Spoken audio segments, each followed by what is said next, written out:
Roald Dahl's Revolting Rhymes. Read by Mathew, recorded for Teach First.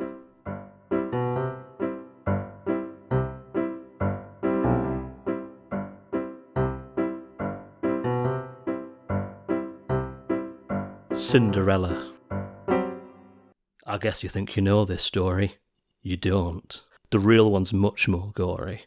The phony one, the one you know, was cooked up years and years ago and made to sound all soft and sappy, just to keep the children happy.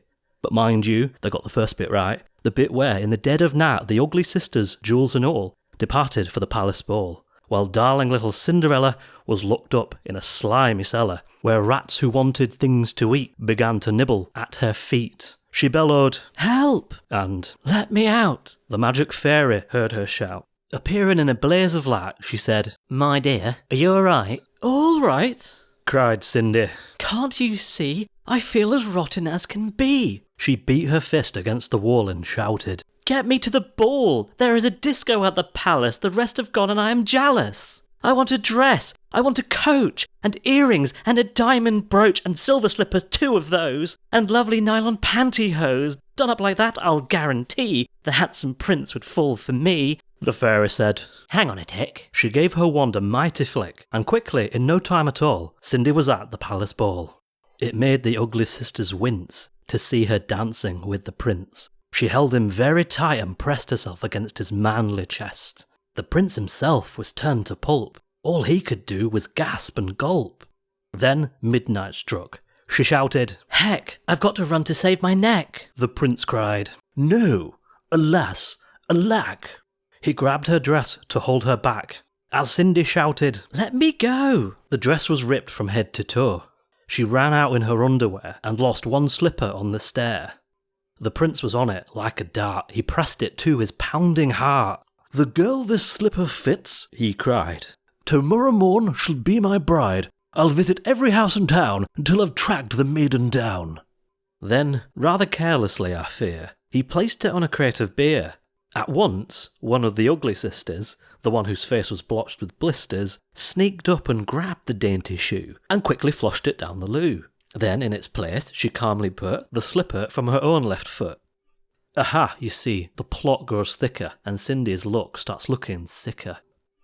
Next day, the prince went charging down to knock on all the doors in town. In every house the tension grew. Who was the owner of the shoe?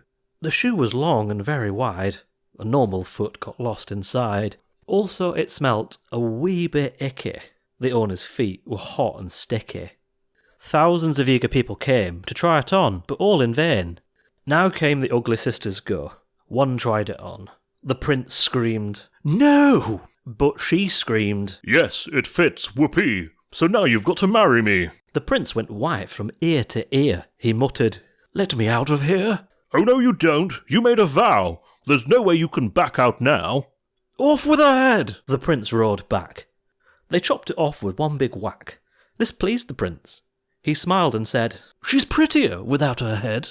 Then up came sister number 2, who yelled, "Now I will try the shoe." "Try this instead," the prince yelled back. He swung his trusty sword and smack, her head went crashing to the ground. It bounced a bit and rolled around.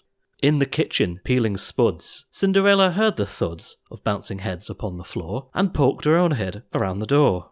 "What's all the racket?" Cindy cried. "Mind your own biz," the prince replied. Poor Cindy's heart was torn to shreds. "My prince," she thought, "he chops off heads. How could I marry anyone who does that sort of thing for fun?" The prince cried, "Who's this dirty mutt? Off with her nut! Off with her nut!"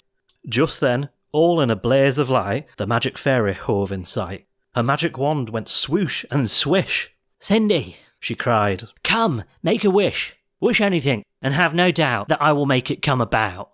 Cindy answered, "Oh, kind fairy, this time I shall be more wary. No more princes, no more money. I have had my taste of honey. I'm wishing for a decent man. They're hard to find. Do you think you can?" Within a minute, Cinderella was married to a lovely fella, a simple jam maker by trade, who sold good homemade marmalade. The house was filled with smiles and laughter, and they were happy ever after.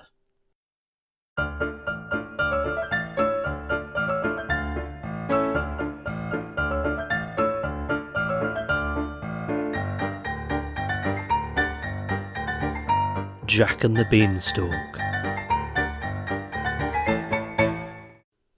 Jack's mother said, "We're stony broke. Go out and find some wealthy bloke who'll buy our cow. Just say she's sound and worth at least £100, but don't you dare to let him know that she's as old as Billy O." Jack led the old brown cow away and came back later in the day and said, "Oh, Mumsy dear, guess what your clever little boy has got? I really don't know how, a super trade-in for our cow." The mother said, "You little creep, I bet you sold her much too cheap." When Jack produced one lousy bean, his startled mother, turning green, leaped high into the air and cried, "I'm absolutely stupefied. You crazy boy, do you really mean you sold our Daisy for a bean?" She snatched the bean, she yelled, "You chump," and flung it on the rubbish dump. Then, summoning up all her power, she beat the boy for half an hour, using, and nothing could be meaner, the handle of a vacuum cleaner. At 10 p.m, or thereabout, the little bean began to sprout. By morning it had grown so tall, you couldn't see the top at all. Young Jack cried, "Mum, admit it now, it's better than a rotten cow." The mother said, "You lunatic, where are the beans that I can pick? There's not one bean, it's bare as bare." "No, no," cried Jack. "You look up there, look very high, and you'll behold each single leaf is solid gold." By gollikins, the boy was right. Now, glistening in the morning light, the mother actually perceives a mass of lovely golden leaves. She yells out loud, "My sainted souls, I'll sell the minnie, buy her rolls. Don't stand and gape, you little clot. Get up there and grab the lot." Jack was nimble. Jack was keen. He scrambled up the mighty bean. Up, up he went without a stop, but just as he was near the top, a ghastly, frightening thing occurred. Not far above his head he heard a big deep voice, a rumbling thing that made the very heavens ring. It shouted loud, "Fee, fi, fo, fum. I smell the blood of an Englishman." Jack was frightened, Jack was quick, and down he climbed in half a tick. "Oh, Mum," he gasped, "believe you me, there's something nasty up our tree. I saw him, Mum, my gizzards froze. A giant with a clever nose." "A clever nose?" his mother hissed. "You must be going round the twist." "He smelt me out, I swear it, Mum. He said he smelt an Englishman." The mother said, "And well he might. I've told you every single night to take a bath because you smell, but would you do it? Would you? Hell, you even make your mother shrink because of your unholy stink." Jack answered, "Well, if you're so clean, why don't you climb the crazy bean?" The mother cried, "By gad I will. There's life within the old dog still." She hitched her skirts above her knee and disappeared right up the tree. Now would the giant smell his mum? Jack listened for the fee-for-fum. He gazed aloft, he wondered when the dreaded words would come. And then, from somewhere high above the ground, there came a frightful crunching sound. He heard the giant mutter twice, "My gosh, that tasted very nice. Although," and this in grumpy tones, "I wish there weren't so many bones." "By Christopher," Jack cried, "by gum, the giant's eaten up my mum. He smelled her out. She's in his belly. I had a hunch that she was smelly." Jack stood there gazing longingly upon the huge and golden tree. He murmured softly, "Golly gosh, I guess I'm going to have to take a wash if I'm going to climb this tree without the giant smelling me." He rushed indoors and grabbed the soap. He scrubbed his body everywhere. He even washed and rinsed his hair. He did his teeth, he blew his nose, and went out smelling like a rose. Once more he climbed the mighty bean. The giant sat there, gross, obscene, muttering through his vicious teeth, while Jack sat tensely just beneath, muttering loud, "Fee, fi, fo, fum. Right now, I can't smell anyone." Jack waited till the giant slept. Then out along the boughs he crept, and gathered so much gold, I swear he was an instant millionaire.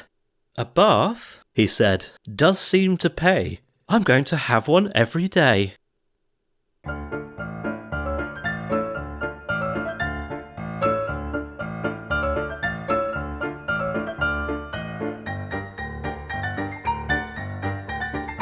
Snow White and the Seven Dwarfs.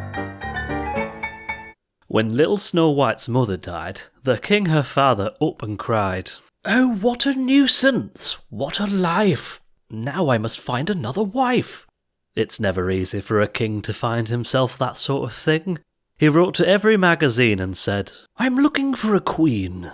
At least 10,000 girls replied and begged to be the royal bride. The king said with a shifty smile, "I'd like to give each one a trial." However, in the end he chose a lady called Miss MacLeod, who brought along a curious toy that seemed to bring her endless joy. This was a mirror framed in brass. A magic, talking, looking glass. Ask it something day or night, it always got the answer right. For instance, if we were to say, "Oh mirror, what's for lunch today?" the thing would answer in a trice, "Today it's scrambled eggs and rice." Now every day, week in, week out, the spoilt and stupid queen would shout, "Oh mirror, mirror on the wall, who is the fairest of them all?" The mirror answered every time, "Oh madam, you're the queen sublime, you're the only one to charm us. Queen, you are the cat's pyjamas." For 10 whole years the silly queen repeated this absurd routine. Then suddenly, one awful day, she heard the magic mirror say, "From now on, queen, you're number 2. Snow White is prettier than you." The queen went absolutely wild. She yelled, "I'm going to scrag that child. I'll cook a flaming goose. I'll skin her. I'll have her rotten guts for dinner." She called the huntsman to her study and shouted at him, "Listen, buddy, you drag that filthy girl outside and see you take her for a ride. Thereafter slit her ribs apart and bring me back her bleeding heart." The huntsman dragged the lovely child deep, deep into the forest wild. Fearing the worst, poor Snow White spake. She cried, "Oh, please give me a break." The knife was poised, the arm was strong. She cried again, "I've done no wrong." The huntsman's heart began to flutter. It melted like a pound of butter. He murmured, "Okay, beat it, kid." And you can bet your life she did. Later, the huntsman made a stop within the local butcher's shop, and there he bought, for safety's sake, a bullock's heart and one nice steak. "Oh Majesty, oh Queen," he cried, "that rotten little girl has died, and just to prove I didn't cheat, I've brought along these bits of meat." The Queen cried out, "Bravissimo! I trust you killed her nice and slow." Then, this is the disgusting part, the Queen sat down and ate the heart. I only hope she cooked it well. Boiled heart can be as tough as hell. While all this was going on, oh where had Snow White gone? She found it easy, being pretty, to hitch a ride into the city, and there she got, unpaid, as general cook and parlour maid, with 7 funny little men, each one not more than 3'10", ex-horse race jockeys, all of them. These 7 dwarfs, though awfully nice, were guilty of one shocking vice. They squandered all of their resources at the racetrack backing horses. When they hadn't backed a winner, none of them got any dinner. One evening, Snow White said, "Look here, I think I've got a great idea. Just leave it all to me, okay? And no more gambling till I say." That very night, at eventide, young Snow White hitched another ride, and then when it was very late, she slipped in through the palace gate. The king was in his counting house, counting out his money. The queen was in the parlour, eating bread and honey. The footmen and the servants slept, so no one saw her as she crept on tiptoe through the mighty hall and grabbed the mirror off the wall. As soon as she had got it home, she told the senior dwarf, or gnome, to ask it what he wished to know. "Go on," she shouted. "Have a go." He said, "Oh mirror, please don't joke. Each one of us is stony broke. Which horse will win tomorrow's race? The Ascot Gold Cup steeplechase." The mirror whispered sweet and low, "The horse's name is Mistletoe." The dwarfs went absolutely daft. They kissed young Snow White fore and aft, then rushed away to raise some dough with which to back old Mistletoe. They pawned their watches, sold the car, they borrowed money near and far. For much of it they had to thank the manager of Barclays Bank. They went to Ascot and of course, for once, they backed the winning horse. Thereafter, every single day, the mirror made the bookies pay. Each dwarf and Snow White got a share, and each was soon a millionaire, which shows you that gambling's not a sin, provided that you always win.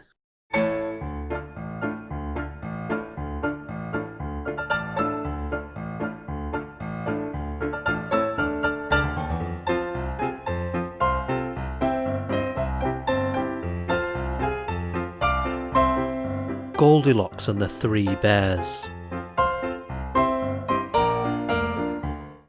This famous wicked little tale should never have been put on sale. It is a mystery to me why loving parents cannot see that this is actually a book about a brazen little crook. Had I the chance, I wouldn't fail to clap young Goldilocks in jail. Now just imagine how you'd feel if you'd cooked a lovely meal, delicious porridge steaming hot, fresh coffee in the coffee pot, with maybe toast and marmalade, the table beautifully laid. One place for you, one for Dad, another for your little lad. Then Dad cries, "Golly gosh, gee whiz, oh cripes, how hot this porridge is. Let's take a walk along the street until it's cool enough to eat." He adds, "An early morning stroll is good for people on the whole. It makes your appetite improve. It also helps your bowels to move." No proper wife would dare to question such a sensible suggestion. Above all, not at breakfast time, when men are seldom at their prime. No sooner are you down the road than Goldilocks, that little toad, that nosy, thieving little louse, comes sneaking in your empty house. She looks around. She quickly notes 3 bowls brimful of porridge oats, and while still standing on her feet, she grabs a spoon and starts to eat. I say again, how would you feel if you had made this lovely meal and some delinquent little tot broke in and gobbled up the lot?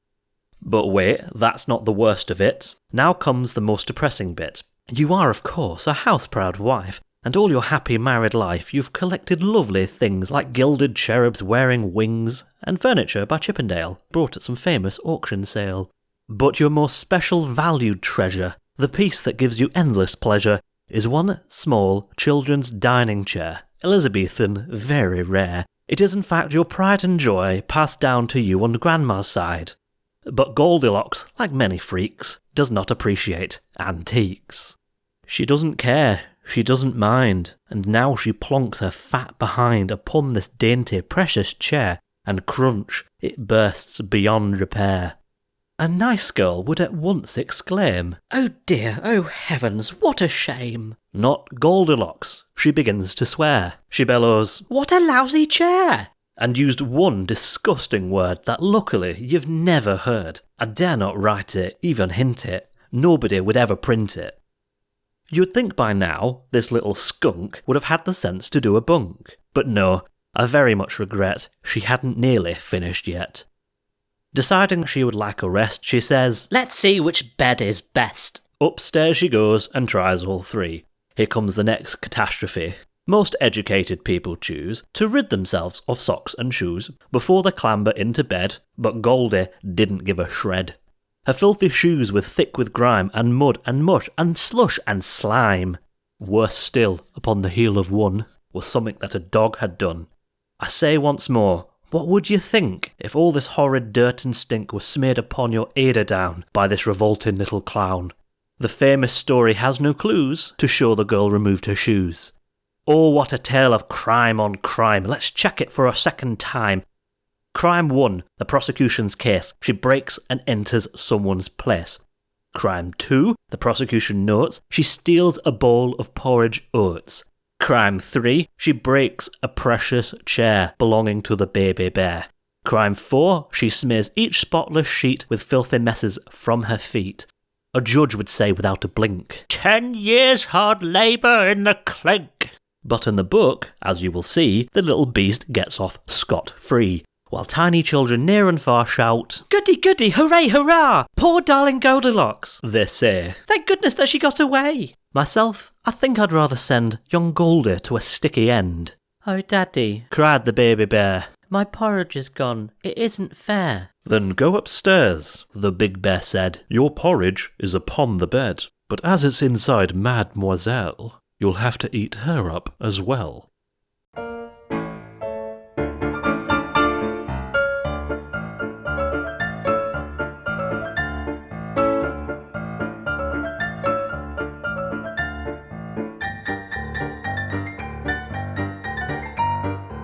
Little Red Riding Hood and the Wolf. As soon as Wolf began to feel that he would like a decent meal, he went and knocked on Grandma's door. When Grandma opened it, she saw the sharp white teeth, the horrid grin, and Wolfie said, "May I come in?" Poor Grandmama was terrified. "He's going to eat me up," she cried, and she was absolutely right. He ate her up in one big bite. But Grandmama was small and tough, and Wolfie wailed, "That's not enough. I haven't yet begun to feel like I've had a decent meal." He ran around the kitchen yelping, "I've got to have another helping." then added with a frightful leer, "I'm therefore going to wait right here till little Miss Red Riding Hood comes home from walking in the wood." He quickly put on Grandma's clothes. Of course, he hadn't eaten those. He dressed himself in a coat and hat, he put on shoes, and after that he even brushed and curled his hair. Then he sat himself in Grandma's chair. In came the little girl in red. She stopped. She stared.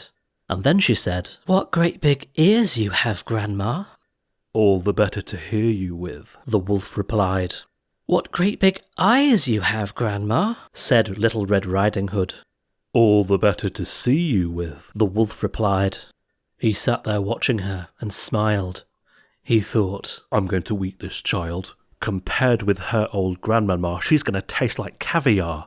Then Little Red Riding Hood said, "But Grandma, what a lovely great big furry coat you have on."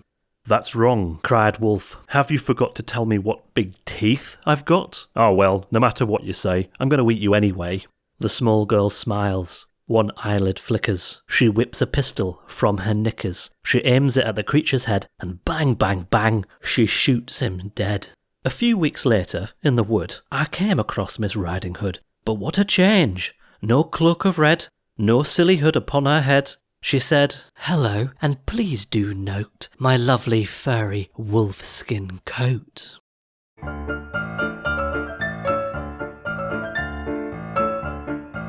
The Three Little Pigs. The animal that I really dig above all others is the pig. Pigs are noble, pigs are clever, pigs are courteous. However, now and then, to break this rule, one meets a pig who is a fool. What, for example, would you say, is strolling through the woods one day, right there in front of you, you saw a pig who'd built his house of straw. The wolf who saw it licked his lips. He said, "That pig has had his chips. Little pig, let me come in." "No, no, by the hairs on my chinny chin chin." "Then I'll huff, and I'll puff, and I'll blow your house in." The little pig began to pray, but Wolfie blew his house away. He shouted, "Bacon, pork and ham. Oh, what a lucky wolf I am." And though he ate the pig quite fast, he carefully kept the tail till last. Wolf wandered on, a trifle bloated.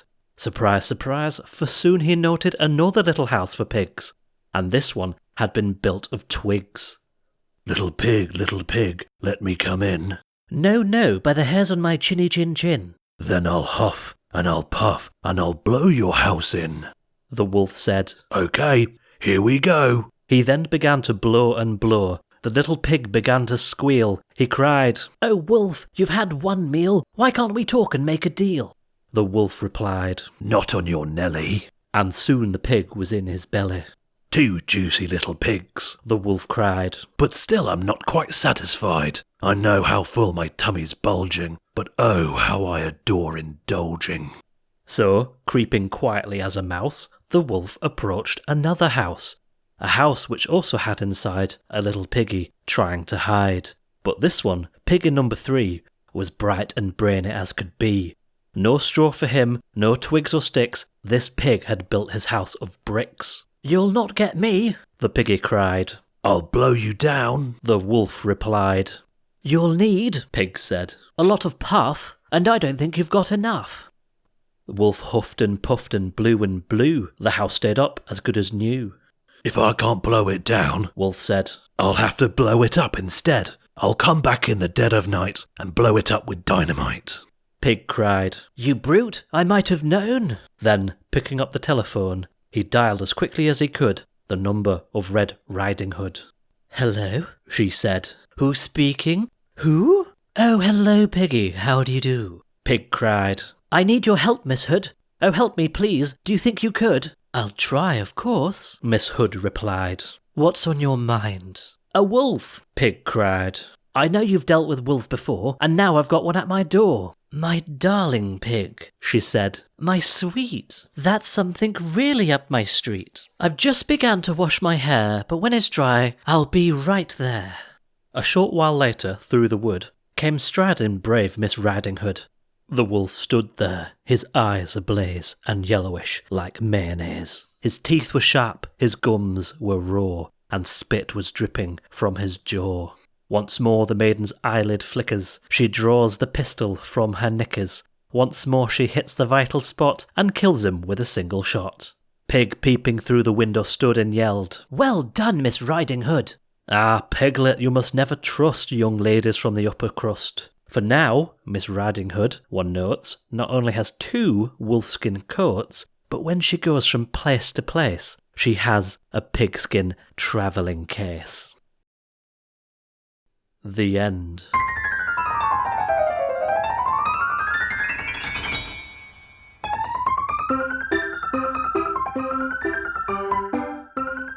Roald Dahl's Revolting Rhymes. Read by Mathew, recorded for Teach First. With music by Kevin MacLeod and graphics by Stacey Shiels Design. Special thanks to the Roald Dahl Foundation, David Hyam Associates and Penguin Books for giving permission for this recording to be made.